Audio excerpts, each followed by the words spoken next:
right, so anterior is the front, posterior is the back, cranial is the head, caudal is the torso, tailbone, superior means above, inferior means below, medial is midline, lateral is outside the body, proximal means closer to, distal means farther from, superficial is closer to the surface, and deep is farther from the surface. Okay? Got those? Alright, y'all do good. Now, this is the weird part. I did not like geometry. I cannot think 3D. But this is it. It's in your book, so there's a good picture of it. On page 1227. And it's color coded so it shows up better. This is like the planes. And the reason why you need to know this is because if you work in surgery or if you're doing x-rays, the doctor will order it in these type of words because that's what they're looking for, that angle of the body. So sagittal, and this is the way I have to think about it, it's like separating the front of the body from the back of the body. So it's like if I was standing here and a blade came down and the sagittal plane would be cutting the anterior from the posterior. What? Sagittal plane is left and right. Oh, I have it as anterior posterior. Left and right. And then coronal is lateral, medial lateral. It says split to like this. Front to front, okay. Yeah. Sagittal it has a Like left, right, and anterior to front. posterior, yeah. Sorry, we're saying the same thing and I use different words. So, okay. Charlotte. Oh, okay. Anterior to posterior, okay? Sagittal. And then coronal is slicing like side to side. Okay. And then transverse is like slicing the top part of my body and the bottom part of my body. Is that right? Does that what it looks like in the book? Yes. And do you want us using coronal or frontal? Do you care? I don't care. Okay. As long as you know they're both. This just needs to be because it's part of your terminology. You just have to kind of have a visual of it because the doctor may say, I want an AP chest x-ray, meaning he wants it from anterior to the posterior. You said transverse is open here? Transverse slices you from the top and bottom. Like, look at that picture on page 1227. Do you see how it's got the transverse plane is that green one? It's cutting her in half, top and bottom. Right? So I can slice it. And then the frontal is the blue one. And it's cutting like the front of her body on the back. 1227. In your big book. And then see how the other one is cutting her toward the middle of her body. It's really an abstract thing. I hate it. This stumped us last time too. But just know that the body can be cut into those different directions, okay? And sagittal is like from the anterior to posterior. Coronal or frontal means side to side. And then transverse is slicing her from the top and bottom. Okay? Just don't even get hung up on it, just let it sink in. The more you look at it, it'll make sense. Okay, and now the body is broken up into these different cavities. And that's just another way of kind of zoning it down because the body's such a huge machine that they started breaking it up into sections and they named those sections, okay? So the ventral cavity is your thoracic or your chest cavity, okay? And the abdominal cavity. So a thoracic surgeon is somebody that deals with just this area, the chest and the abdominal, and the pelvic, which is your reproductive organs. Okay? The dorsal cavity is just your spinal cord and your brain. So the dorsal, because dorsal means back, it's your spinal cord, your brain. That's the dorsal cavity. Dorsal means the back, and ventral means the belly or the front. And I remember that as like a dorsal fin on a dolphin or a shark. It's on their back. So dorsal means back. And the organs that are in that dorsal cavity are your brain and your spinal cord. And then ventral is just like your belly. So it's going to be your chest, your lungs, everything that's in your chest, your abdominal organs, and then your reproductive organs.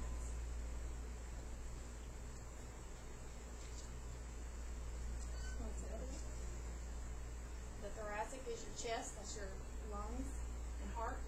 And then the abdominopelvic is your abdominal, like GI organs, and then the pelvic is your reproductive.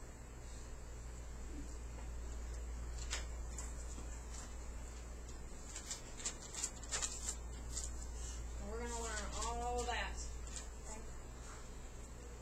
They divided it up even more, okay, into different kind of sections. So the next slide is talking about, is everybody done with that one? The next slide is talking about the different abdominal regions. And they divided up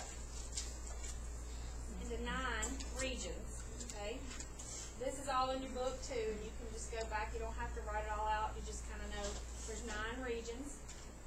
And it's usually divided right and left. And then this is some of your terminology that we'll know, we'll start learning so you'll know. Right, hypochondria, and hypo means low, so it's going to be lower underneath the chondria of the ribs on the right side. Epigastric, epi means around, and so it's around the stomach area. So they divided it. You see it in your book? There's a good picture of this on page 1228. And that's just a way of like landmarks, like telling the surgeon. The patient will come in and say, I'm hurting right here on my right upper side, or my right side, and they point to it. Well, he knows that's the right upper side, but then if it's going into surgery, they need to know, is it below the ribs, above the, ribs, whatever. They have to know the exact area. So that's why these words came up. Okay. Lumbar is your lower back. Umbilical is your navel, your belly button. Iliac is your hip, those hip bones and your pelvic girdle. And then gastric, again, that means like stomach. So if it's hypogastric, that means it's below the stomach. And then left iliac means your left hip bone, your iliac crest. Okay? So I'll write those on the board, and when we do our flashcards later, y'all have that and you'll know what they are. Just to get you started on all these terms. Some of y'all had it, and some of y'all hadn't. So once you get them down, though, it's easy.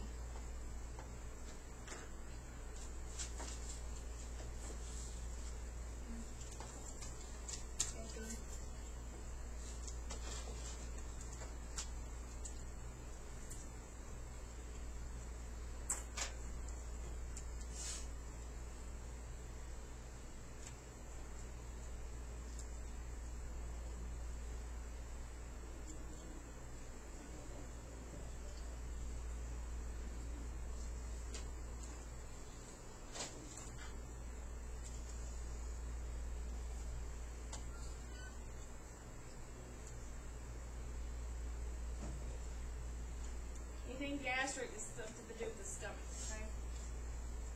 And then your iliac is your hip. We'll learn all that other stuff later. So, What does the last one say? I'm sorry. iliac is just hip bone. Like it's your pelvic girdle or your iliac crest. This bone. When you feel your hip bone right there, that's what you're feeling, is that curve outward. Iliac crest. Alright? So, those are the 9 regions of the abdomen. But when you're dealing with the belly, they broke it down even more and made it simple. So, the thoracic is just our heart and our chest. It's separated by the diaphragm, just like a membrane that keeps the air up here and keeps all the food and everything else down here separated. And so, in your abdominal cavity, it's broken into 4 quadrants, okay? So you've got the right upper quadrant, the left upper quadrant, the right lower quadrant, and the left lower quadrant. This is really what pertains to nursing, because when we're assessing our patient, we have to listen to all 4 quadrants of the belly, and we listen for bowel sounds. And then you chart, bowel sounds present in right upper quadrant, or bowel sounds sluggish in left upper quadrant. That's more important for nursing. All of it's important, but that's how we chart. We kind of simplified. Okay. So for the abdominal regions, there's 9 of them. And they have, you know, all those big words for the abdominopelvic quadrant, there's just 4. Right upper, left upper, right lower, left lower. The 9 is the abdominal regions. There's 9 of them. And that's the one that all the directions comes in.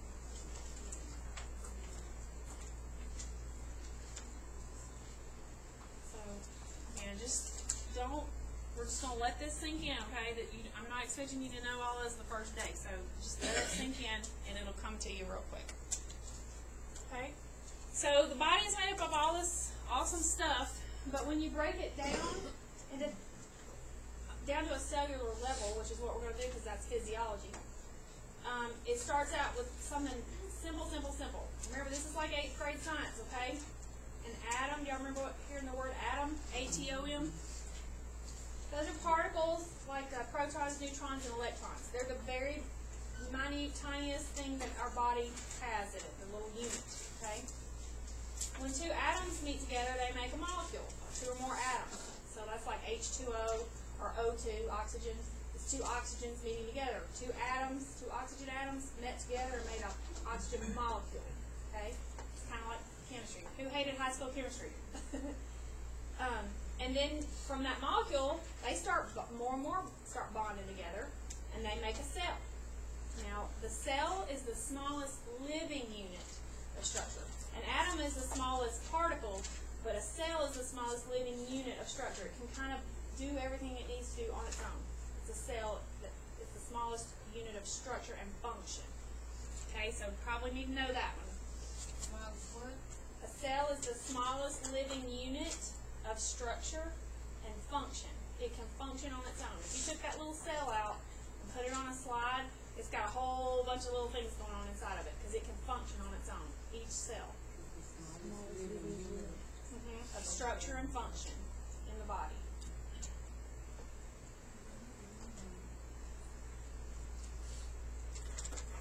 And I have your handout on it. So it's your book goes into all the different parts about it. And so here's just a visual. You don't have to do anything with it, but just so you'll know that there's tons of stuff in there. Okay? And we're going to talk about what each part does. So once you have a bunch of cells now, remember the atoms have clumped together, made molecules, the molecules clumped together, made cells. Now the cells are doing their own thing. They have all their little organelles inside of them that all have a job. Those cells bond together and make a tissue, like skin or an organ or something like that. Once the tissues start clumping together, they start organizing and become an organ. And then once the organ evolves and it says, hey, I can function on my own, I can do what I need to do, organs group together and become a system. So like you have your respiratory system, your GI system, your cardiac system, all that. And then once the system all bond together and work together, that's the body. You have a human organism, okay? So this is called the structural level of organization. This is always on your test, okay? So you just need to know from the simplest to the most complex. So let's say them together. Atom, molecule, cell, tissue, organ, system, and organism. Yeah, body. Okay? That's how our body evolves. From just a cluster of DNA, cluster of goo, we turn into a human. Okay? Through that process. You have to understand this from a scientific level, but you also need to know, because why this is important in nursing is because we can go down to a cellular level. If those cells aren't functioning properly, like white blood cells or red blood cells, then that tells us what's wrong with our human, with our patient. And so that's why it's important to understand that order, okay? Okay, so when you get down to a cell, like that's the smallest functional one, right? Does all its own things. These are what they have in them. Each cell, I think of a cell as like a house, okay? It has all these different parts, and each part has a job to do. So the plasma membrane, that's like the skin of the cell. That's what surrounds the cell. It's a little membrane, and we're going to do something with that in a minute. It can be permeable or semi-permeable, meaning stuff can get through it, and sometimes stuff can't get through it, okay?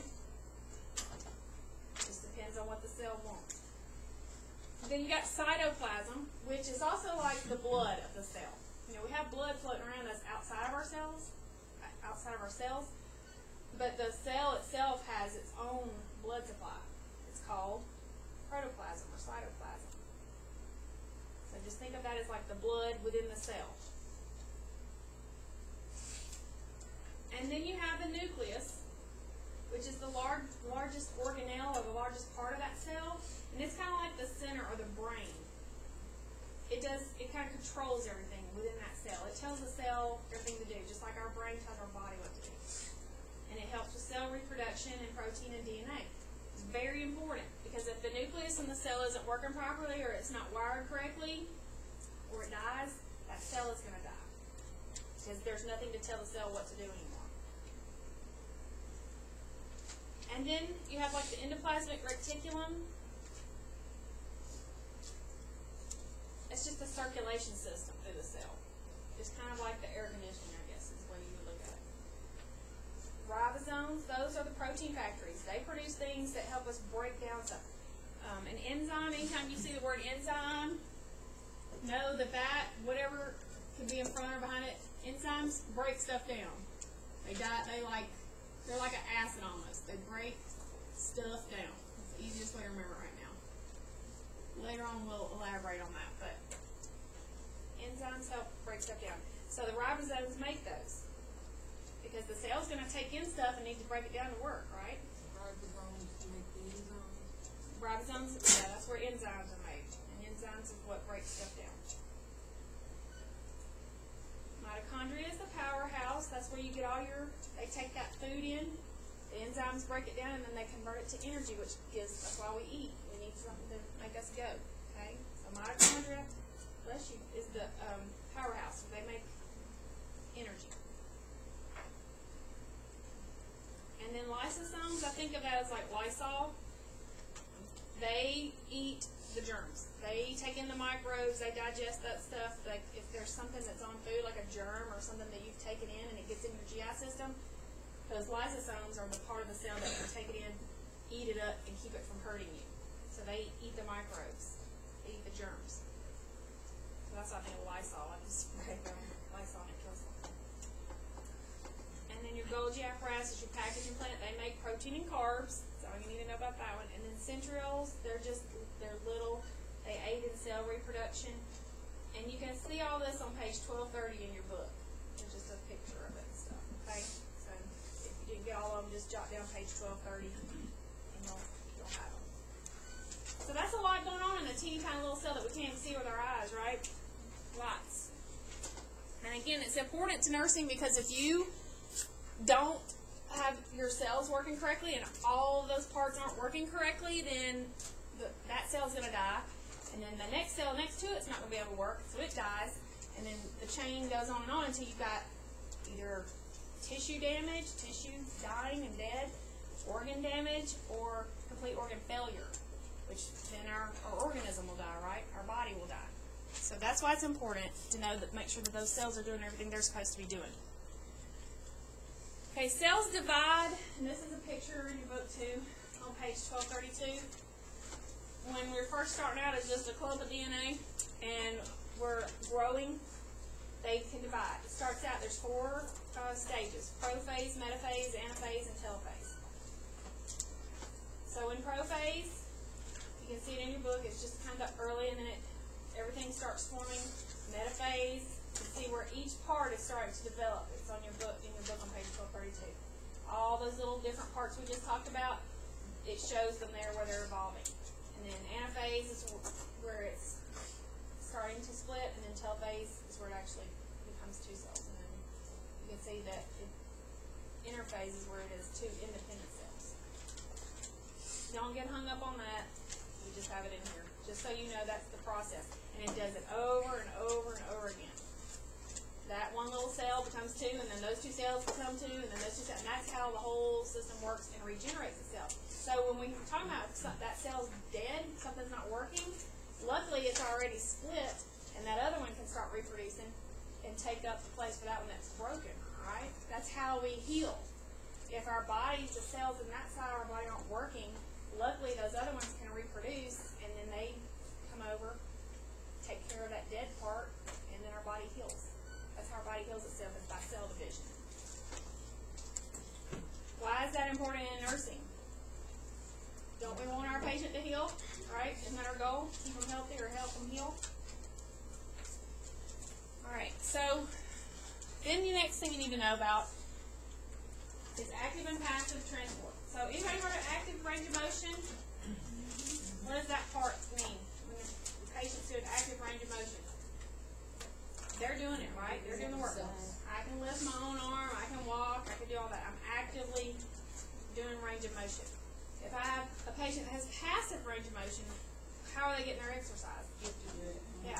They're laying in the bed, and I'm having to lift and bend their arm. Or I'm having to lift and bend their leg for them. That's passive. They're just laying there being passive, and I'm doing the work.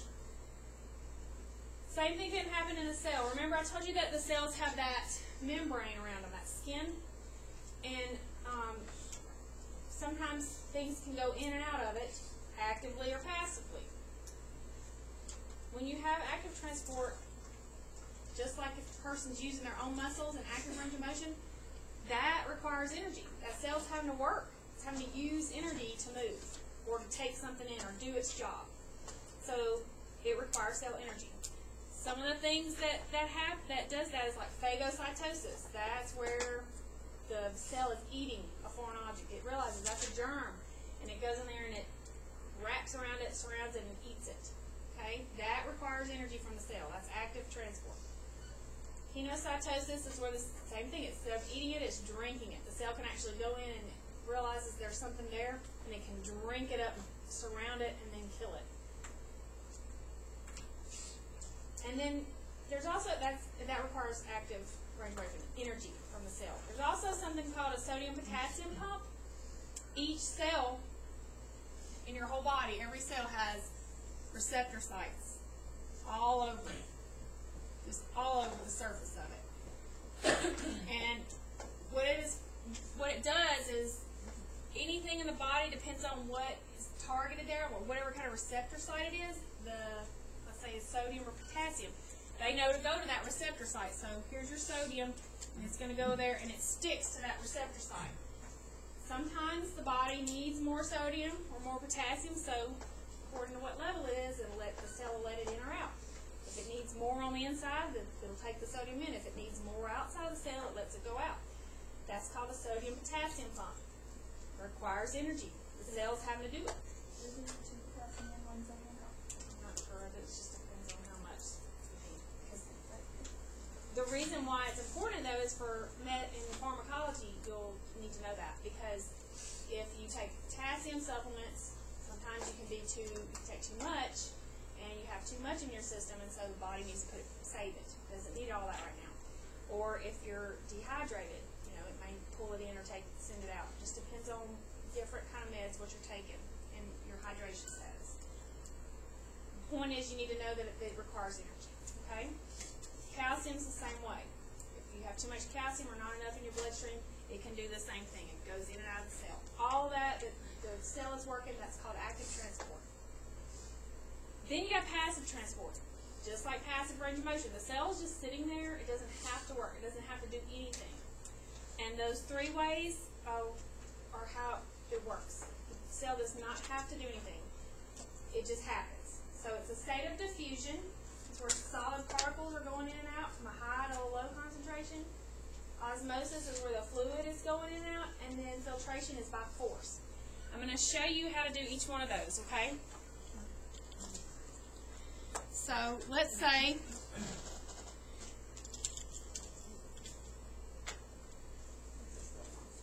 so this is diffusion. You have a solid particle, okay? Something solid. This is a sugar cube, but it could be anything. Let's just say it's solid. See how solid and compact it is? I can hold it. It's completely solid in form. When you put something solid, particles, into fluid, it starts diffusing. That's what diffusion is, okay?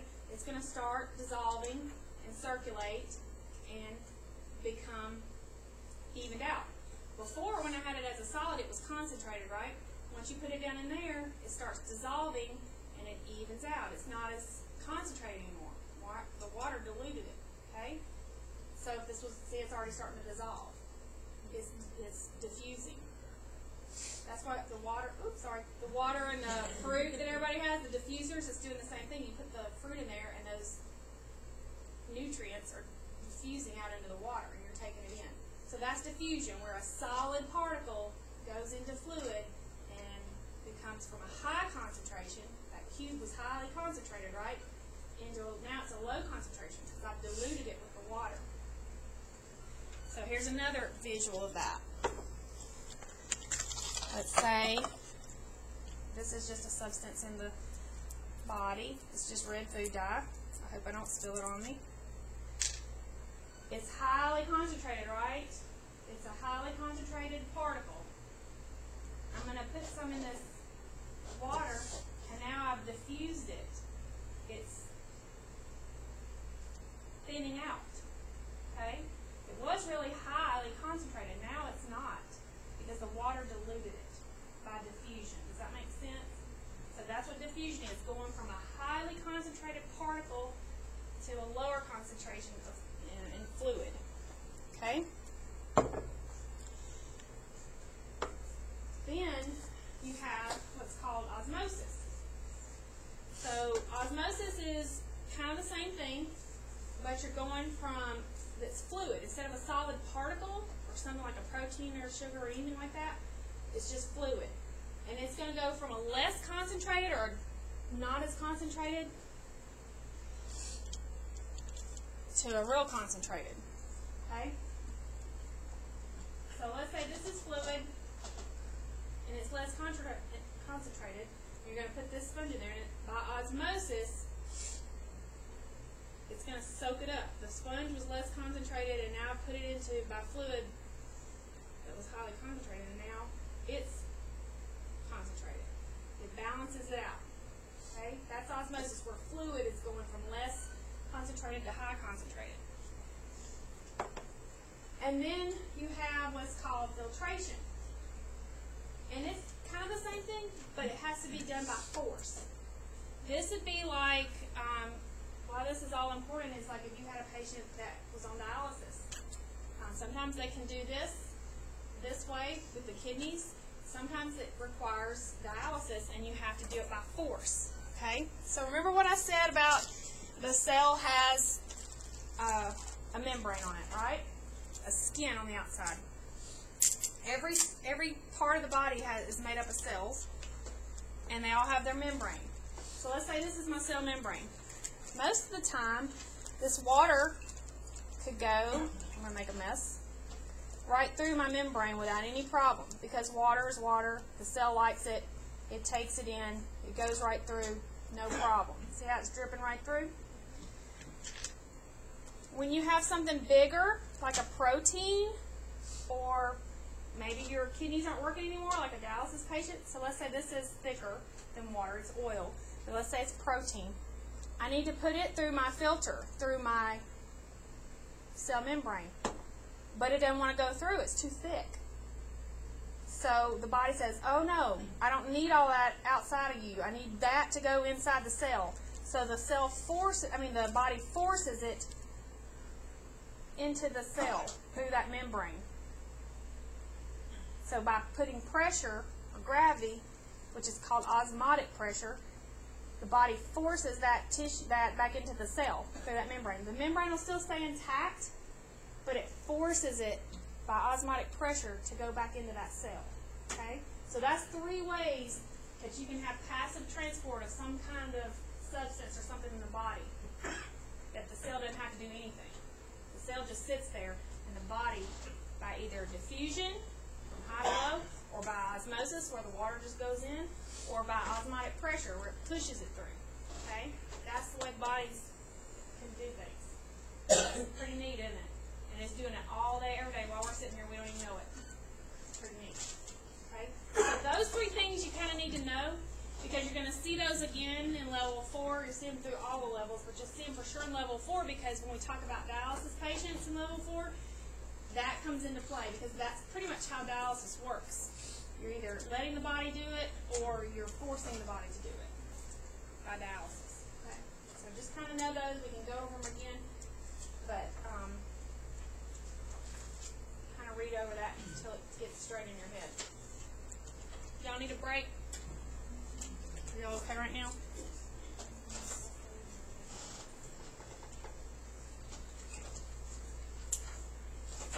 So when you have tissues, remember we said those are the cells and then the tissues, they all start clumping together. There's different kinds. Oh, did y'all say you need a break? I'm sorry. Yeah, I was going to go take one. Oh, you're going to go take one? Okay. Y'all got, if you need a break, go ahead. We'll wait. 'Cause I probably need a break.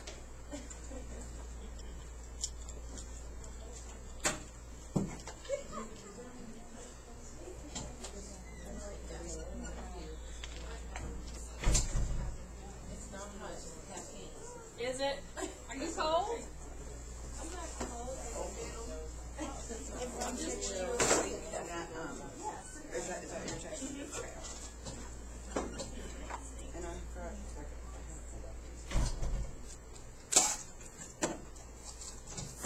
I don't know if it will do it on the tablet. I was going to try to see if it was on my tablet to see. And it just shows you like it pulls it apart.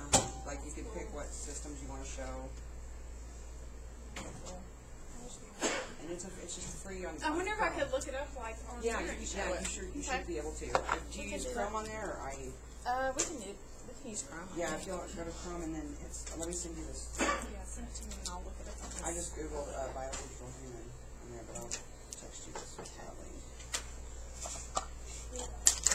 I need to go put this up because I look like I've stabbed myself by this red And dye. there's also an app called Quizlet that I bet Yeah, it's got lots of good questions on it.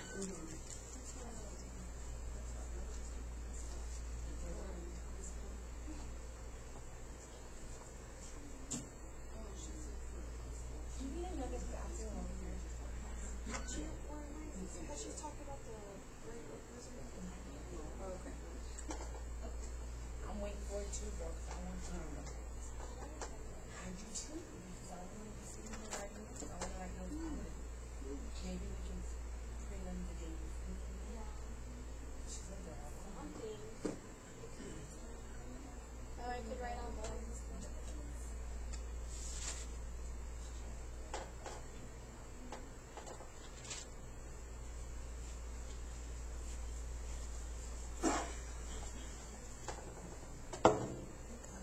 Sanitizer? I don't know. Did you see some of them? I don't know how many.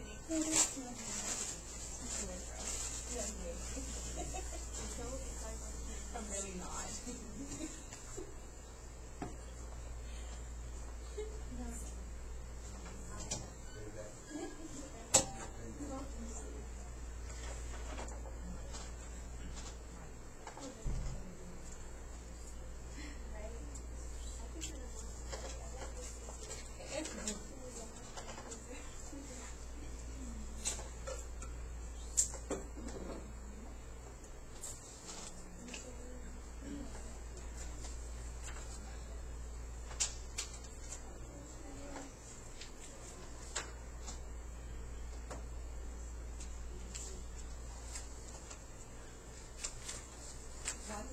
If you're just projecting from your computer, you should be able to use that on there. Okay, thank you. You send it to me? Yes.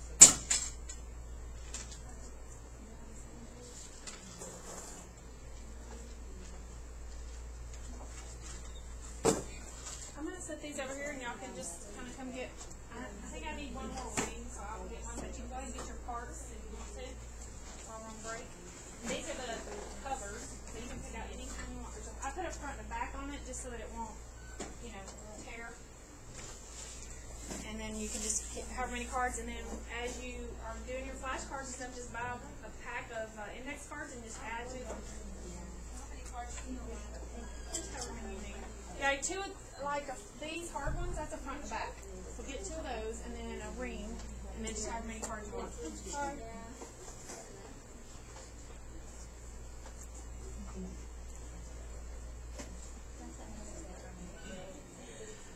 I'm sorry, I took the one that was already done. Whoops. My bad. I'm sorry. Sorry, y'all. No, you're fine.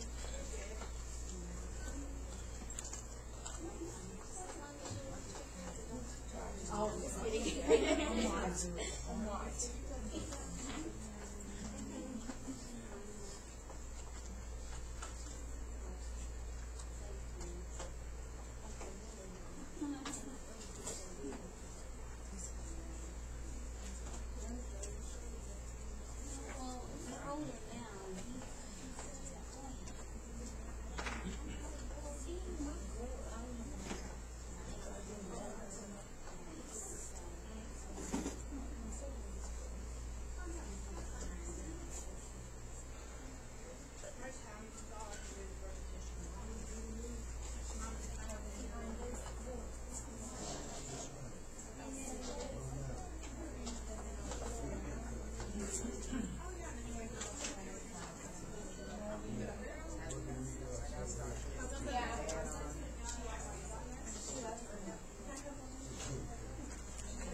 But sometimes I look out and I'm like, I don't think they're getting. Y'all are all like blank. And I'm like, maybe they need a break.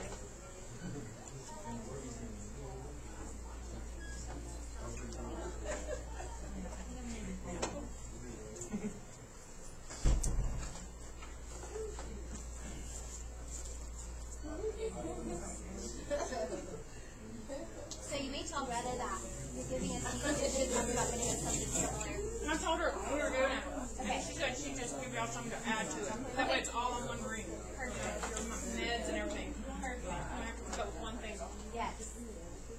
That way you don't buy it. Because they can, those things will hold tons of parts. And they actually have bigger rings too. I have a neck that I love. So it gets too much. I want to buy the next size up right now. Well, thank you. I ain't gonna get no friends.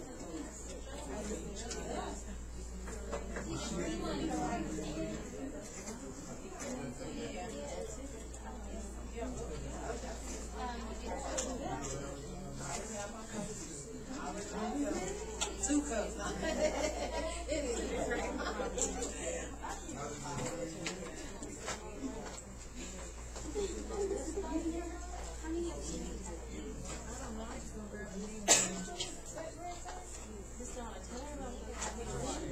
What? She didn't hear about the caffeine water. Oh, water in this.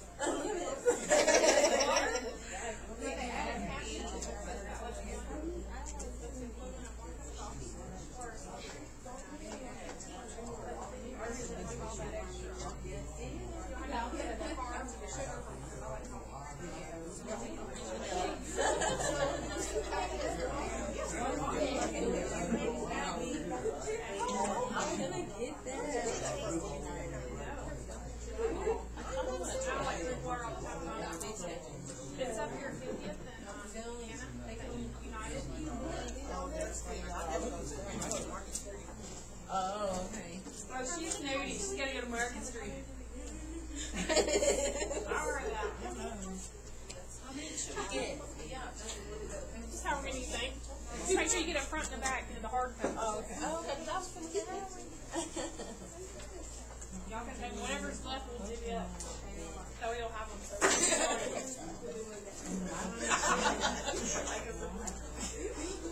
I'm gonna do green.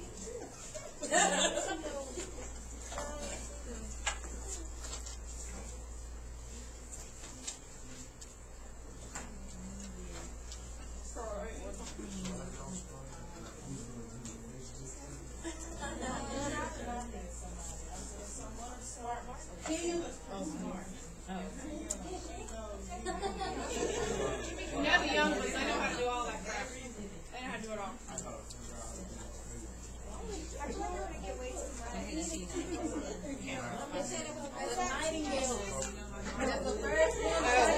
You're going to have a flashcard for everything.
Somebody pray for me. Ain't nothing wrong with it.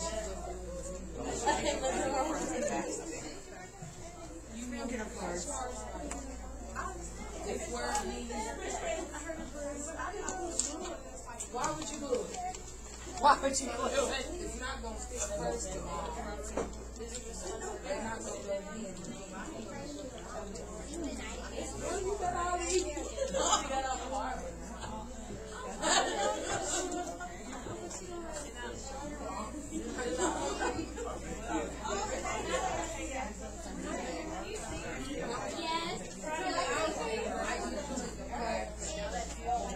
Is that I can move him.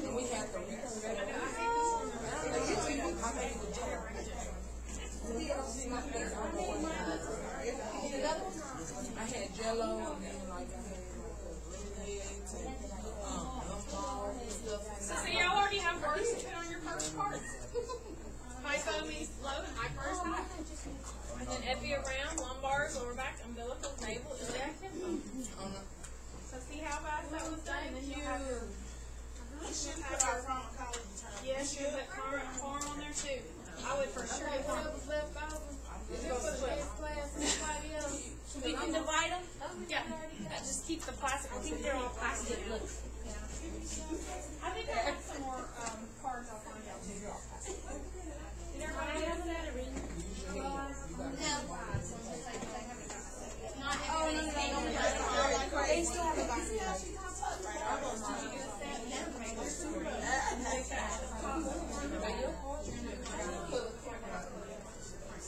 That's what I was trying to say.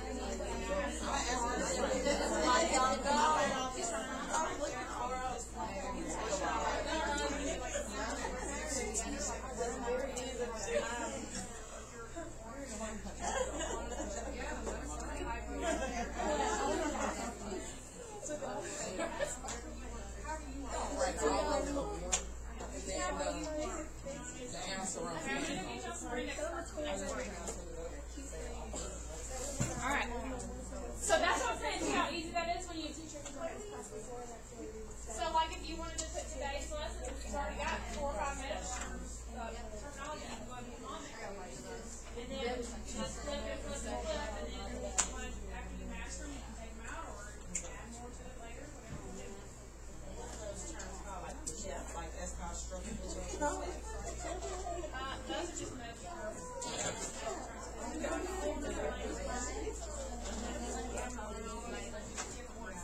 Medicine actually is Greek and Latin. So if you ever took Greek or Latin in high school, I didn't. But if you did, you're ahead of the game because that's kind of where it all evolved from. So a lot of the words that the medical terminology is just Latin. It's Greek. I took Spanish, but I still can't. I took French and it's useless. I can't. I don't even remember it. Huh? Spanish pretty I know. I wish I would have. Spanish. I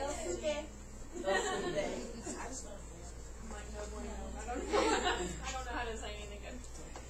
Okay, so like that's what I would do at night, just go through like some of those terms, like what does that mean? If you're asking yourself what does that mean, look it up real quick and then make a little card out of it. And then in a week, if you just look at it 5 minutes a day, you'll have them in your head. And you're already ahead of the game. By the end of level 1, you'll have all your terminology done. And it's so much easier to learn it now than wait until the end. Okay, so y'all understand the active and passive transport? Active means the cells having to use a lot of energy. Passive means the body's just doing it for us, either forcing it in by gravity or by force. Okay, so then when we're talking about the structural levels, remember we said it starts out as a little atom, and then it starts building. And so when you get to tissue, this is the different kinds of tissue, okay? You have epithelial tissue. Where have y'all heard that term epithelial from? Yeah. It's like skin. They're packed really close together and there's no blood vessels there. So our epithelial cells is our skin cells at the very top. So that's why when you lightly scratch your skin you don't bleed, because it's epithelial tissue at the very, very top, most superficial level. and they're packed tightly, closely together, and no blood vessels. Okay? It's more like a protective barrier. It helps us absorb stuff, like we put lotion or oil to keep our skin soft, or to secrete. If you're sweating, like I was earlier, I was hot, so my body's like, I'm going to cool you off, so it started putting out water or sweat to cool me off. So that's the point of epithelial tissue. It's a protective barrier. We can absorb stuff that we need. Sometimes we put medicine on the skin, like if you have nitro patch, or a different kind of meds, like a estrogen patch. I'm not saying I have one, but just if you did, you would have that on your skin, and it absorbs through the epithelial tissue, okay? And then secretion, again, to help get rid of stuff.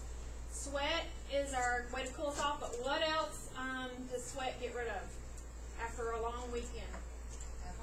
Yep, it gets rid of all your toxins. If you have too much poison, too much medicine, too much alcohol, it all comes out. That's why you smell really bad after a long night of drinking, because your body says, "Oh, that's toxic to my body," and it gets rid of it through sweat. Okay, so that's the point of epithelial. That's what it does. That's its job. Connective tissue is spaced out, kind of like it's a little bit spaced apart. It's not so packed, so tight like our skin cells. It helps connect and support and protect tissue. So, like, that's your stuff. Anybody that's into sports medicine, that's all your connective tissues. That's like your tendons, ligaments. It helps everything stay together and connect and support and protect. And then you've got musculoskeletal tissue. It can be, you have muscle, and it can be either skeletal, cardiac, or visceral. Skeletal muscle is just like our muscles that we use to walk and move. Arm muscles, leg muscles. It's striated. Has anybody ever gone to the meat counter, the grocery store? If you haven't, I want you to go next time and look at the meat. What's a roast look like? Like if you pull a roast apart after you cook it, it's long and stringy, right? Those are long, stringy pieces of meat. It's striated. That's skeletal muscle. Okay, it's long striated. Cardiac muscle is striated too, because it's got to pump all the time. It's good and hard and stuff. So it's like thick, stringy, strong, almost like cords. It's striated. That's what striated means. Okay, like thick strings or cords that fuse together and make a strong muscle.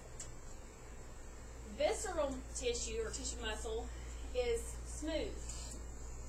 So that'd be like your GI tract. It's smooth. It's still a muscle because it's got to move that food through your body, but it's smooth muscle. Your blood vessels are smooth muscle. Okay, they have to expand and contract those blood vessels because if you have too much fluid on board, too much blood, they expand. Or if your blood pressure is dropping, they contract to help get your blood pressure back up.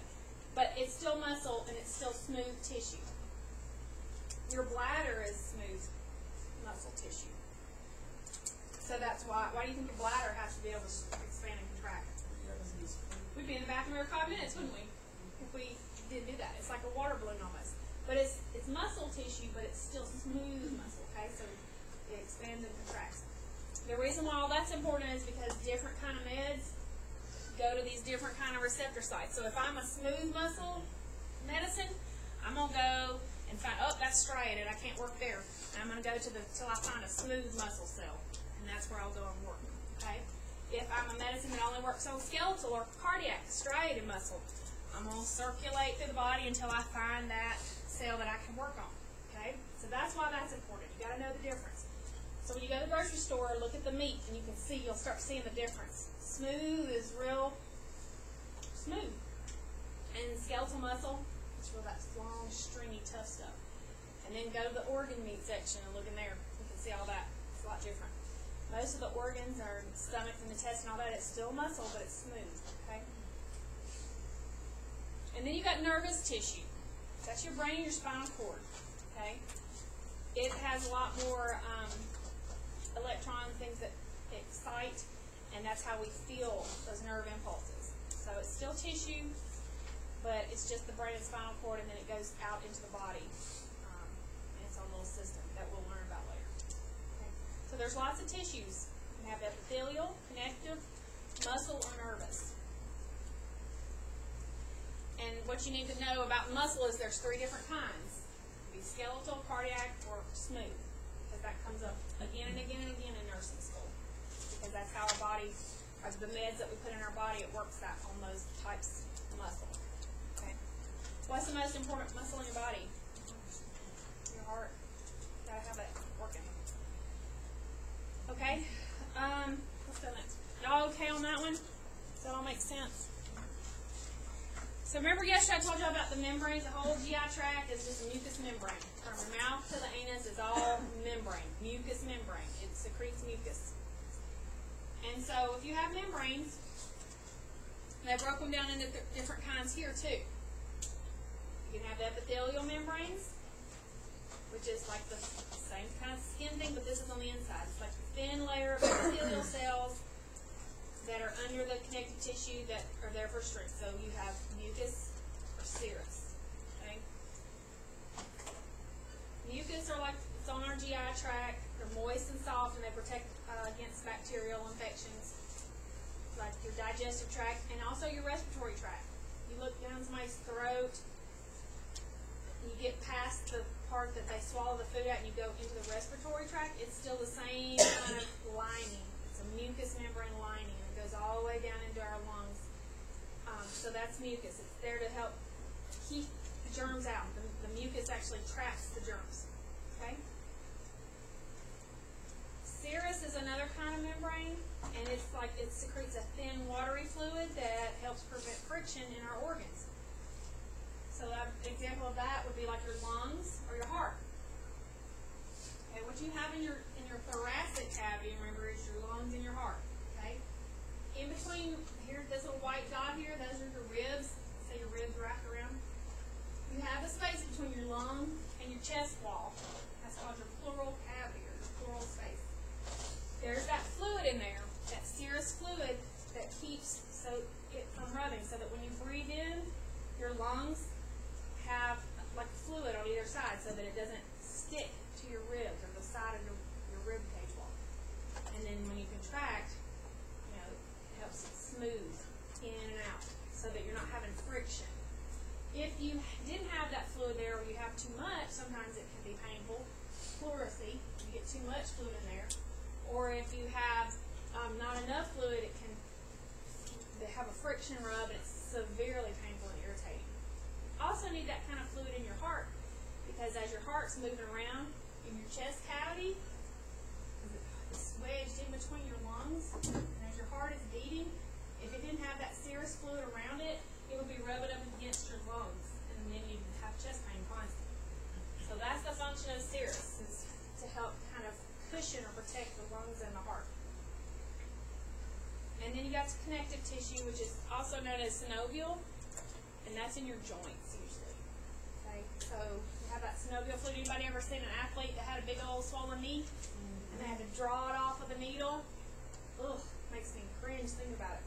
That synovial fluid went to that joint, tried to help fix whatever was there, but that too much fluid in one joint makes you can't bend that joint anymore, can't use it. So they aspirate it or draw that fluid out. That synovial fluid, it's in the joints. Okay? It's to prevent your long bones between your top leg and your bottom of your leg from rubbing together. If you didn't have that synovial fluid right there in between those joints, your bones would be bone to bone. And that wouldn't feel good, would it? So that's what the point of that is. That membrane that holds those fluids in there. Okay? And now I'm going to organs and systems, the last part of it. Organs, remember, are several bunch of tissues have gotten together. Now they've formed an organ, which has a more complex function, right? Tissues alone can't do things, but organs can. Cardiac tissue can't pump, but the cardiac muscle itself can. Okay? Respiratory tissue can't breathe, but the lung that the tissues build up into, it can. So organs are just a group of tissues that have joined together, and now, as a group, they can perform a more complex function. And then once you get a group of organs together, then you have the organism, or the system, or the human. Okay? All that's on page 1237 in your book. This is just a real good review for y'all of 8th grade science. But if you learn it now, it'll all make sense when you start applying your nursing to it.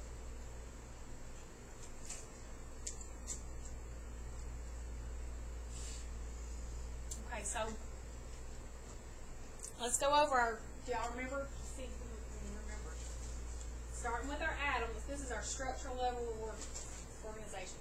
So start with an atom, and then what comes next? Molecule, then cell, then tissue, then so body, organism.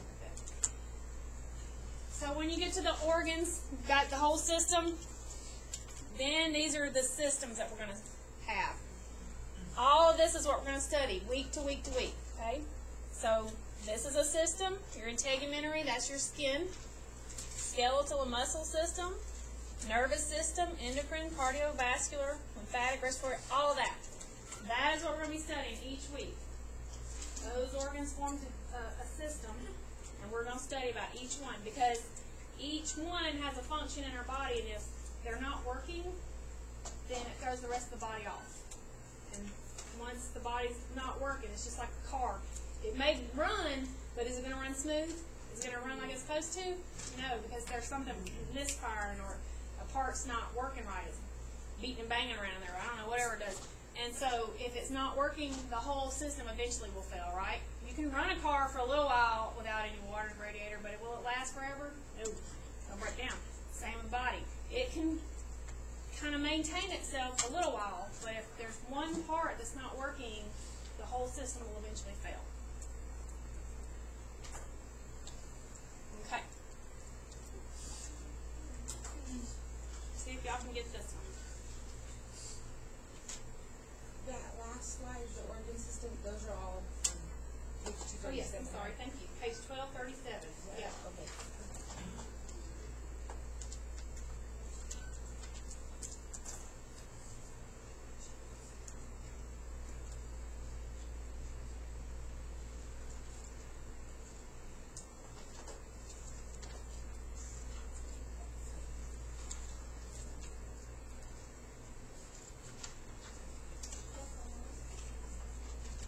Anybody know? Or Either that or it would be the. This is the section question up to possibly have two answers. every question in nursing is like that. It's both. It's both. The answer is what? The patient asked the nurse about the pleural cavity, which was our pleural cavity, and that's our lung and heart, right? Thoracic area. And states that she's never heard of that before. So the nurse responds with the understanding that the right and left pleural cavities are subdivisions of the thoracic.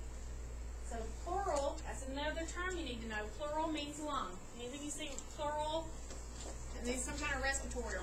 Pleura means lung. Has something to do with the lungs, okay? Pneumo is another one that has something to do with the lungs. So all of this is pneumo, your pneumothorax, pneumonia, the pleural, pleurospace, pleural cavity, all that, something to do with the lung, okay? So when you see that, you may not know what that whole word means, but you'll be like, okay, I know that has something to do with the lung, so let me figure it out. And so when you have the pleural space, the pleural cavity, that's where the lungs are. This area in between the chest wall and the lung. But the thoracic itself, remember, has the lungs and the heart. And it's separated from the abdomen by that diaphragm, the thing that we feel going up and down when we breathe. So that's the thoracic. It has the lungs and the heart, and your abdomen has all your other stuff. But the pleural is here on either side of your lungs. Okay? Alright, let's try number 2. I even told y'all this. Cells. Smallest living unit of structure and function. Remember, an atom is the smallest thing, but it can't function on its own. A cell is the one that can function on its own. Okay? They're like their own little city, and they have all those little pieces and parts that do everything. Okay? Last one.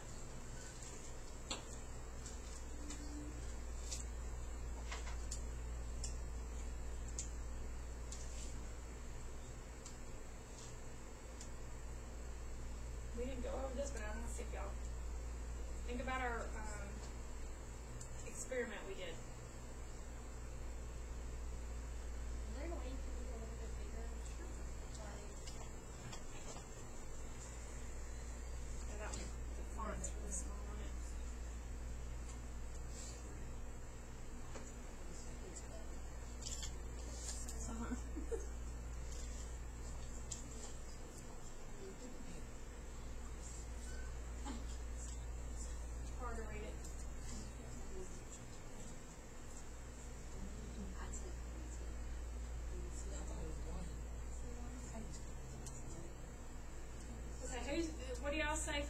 it's number 2? Why do you say it's number 2? Tell us why. What's your rationale? Well, I was just thinking about one thing when you was doing the thing with the sugar and all that. It's basically the same thing. Okay. Who says number 1? Tell us your rationale why. Why do you think it is? Because when you're diabetic, it's not working like it's supposed to be. The body has to push it in. Close the door opener for the insulin. You've been listening to Dr. Little, haven't you? That's her thing she likes to say. It is number 1. And you're right, you were thinking we're on the right track, and I think what confused you is because I used a sugar cube. But it is number 1, because anything like that you're having to push and force, then the body has to work, that's active transport. The body says, hey, I got too much sugar in my blood, I got to get rid of it, I got to put it in that cell.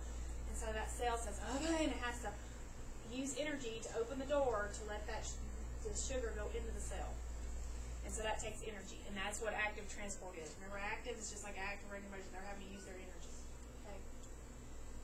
So you see how going from that simple little sugar cube and water, that's what they give you on NCLEX. They show you crap like that. So anyway, just kind of go over it in your head. It'll start clicking the more we do it, and we'll keep repeating it and make sure that it's straight in your head. But the cell is important because that's the basic function, and like I said, if it's not working, the rest of the body just starts falling apart. It's like a chain reaction.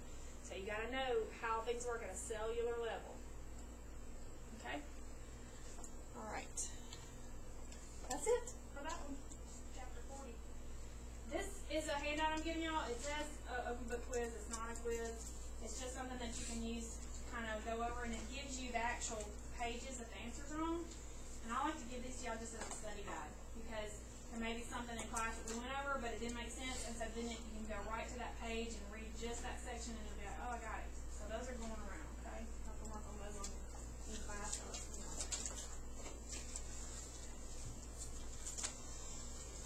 Let's see, I have one more.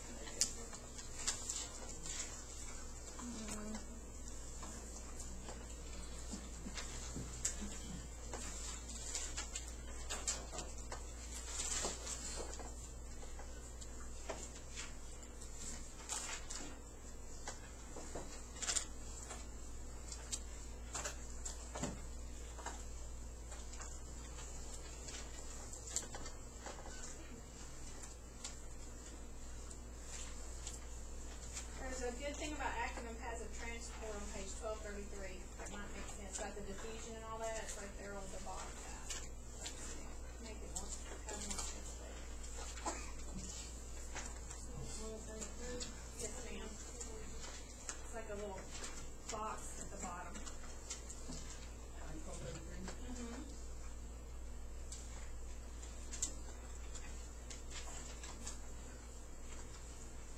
And then there's a visual picture of the muscles. Remember how I said there's cardiac, striated, smooth? There's a good picture of it on page 1235 too. But every time you eat meat now, you're going to be looking at I'm telling you, you'll start looking at meat and food different now. You're like, is that striated or smooth? So again, just remember at every end of every chapter, there's a little key points thing. That's good to read over to help you kind of summarize it, get it straight in your head, and kind of know what the stuff that was important is.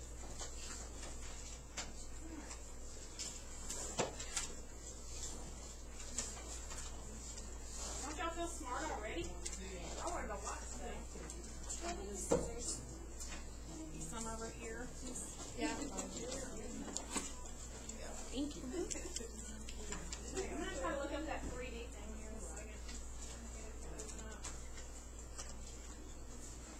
It's really cool. I wish I had something like that in school the first time. For real, me too.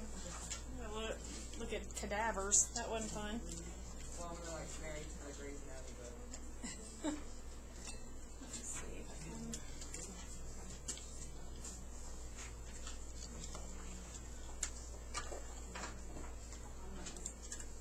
Oh, I know what I gotta give y'all. I gotta give y'all your password so you can get on Greybook.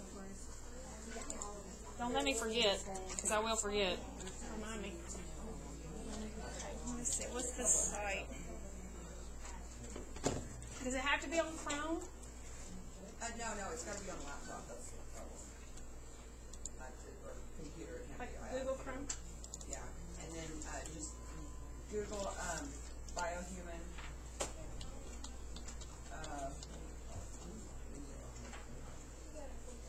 Chrome plugin.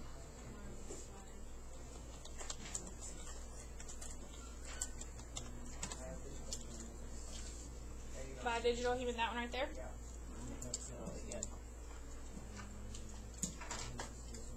Sorry for our wonky screen here. And then you just, like, Oh, install it cool. as an add-in on your Chrome. Where is that at? I think that's the top. To the right, add, Oh, right here. yes. I wonder if it'll let me. Because we have a filter on everything here. Which one? Right here? What is it asking you? Oh, because you're not signed in. Yeah, the bio. Ooh, yay. Let's see. Do you have a login already? We just use yours? Yeah, you can use mine if you want. Do you want to come type it in real Yeah. quick? I'm going to shut this off. Okay, so